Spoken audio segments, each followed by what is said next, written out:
Hi guys, ఈరోజు Sunday కాబట్టి దోశలు పోస్తున్నాము.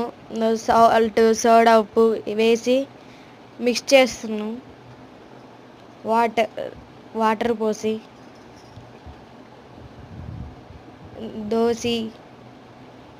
దోశ పోసుకున్నాము.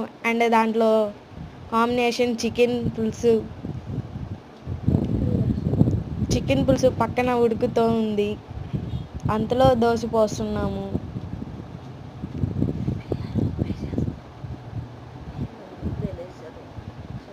పిల్లకాయలు ఇప్పుడే లేచారు, బ్రష్ చేస్తున్నారు. అంతలోపల బ్రేక్ఫాస్ట్ అయిపోతుంది. ఇదండి చికెన్ పులుసు ఉడుకుతూ ఉంది.